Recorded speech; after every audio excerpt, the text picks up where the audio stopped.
Hey guys, this is Brandon from South Florida Marine.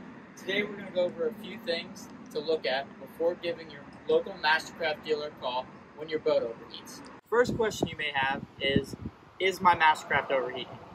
Now, in most boats, operating temperature is about 160 degrees. In 2018, Mastercraft came out with the GDI engine, and those boats run at about 180 degrees. Anything over 200 in either boat is going to be considered an overheat. So that is something you want to look out for.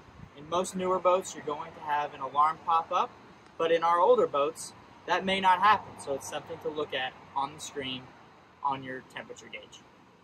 All saltwater series Mastercrafts, as well as any Mastercraft equipped with a GDI engine, is going to have what we call a flush kit. Flush kits were options on freshwater boats as well, but they may not have them. A flush kit is a small hose connect with a black cap that you put your hose into in order to flush out any water, lake or salt, out of your engine. If this cap is removed and not replaced, that is something that can cause an overheat on an engine.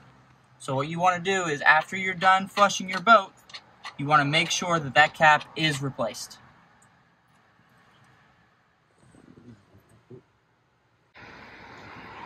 Mastercraft's flush kits are located in two different places.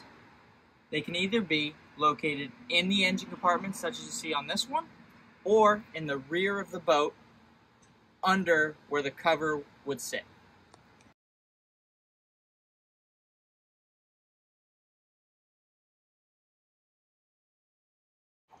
The next component to check on your Mastercraft, if it is overheating, is the sea strainer. Now, Mastercraft has used many different sea strainers over the years, but they are all going to be located in roughly the same place, and they are all going to use roughly the same components. This Mastercraft has a black sea strainer located on the port side of the boat. What you do is you simply unscrew the cap, remove the top, and remove the strainer from the canister. What you want to make sure is that there is no debris in this canister. You don't want to make sure there's no seaweed, anything like that. Once this is cleaned, reinstall back into the canister, put the cap on while making sure that the O-ring is seated well, and spin the top back on. You always want to make sure that the O-ring is seated very well, no matter which sea strainer is being used. This is another one of Mastercraft's very common strainer systems. Rather than the strainer be on its side, it will be straight up and down, and the inlets will come into the side and out the other side. The strainer system, instead of screwing out from the outlet, it will be screwed out from the bottom. You'll check the strainer inside of this canister, and you'll reinstall from the bottom, making sure that that O-ring stays tight and is not mangled. This is Mastercraft's GDI raw water and strainer system combination used in 2018 to 2020. This system has a raw water pump as well as a strainer combined into one, and it is located on the starboard side of the engine compartment, in the rear down low.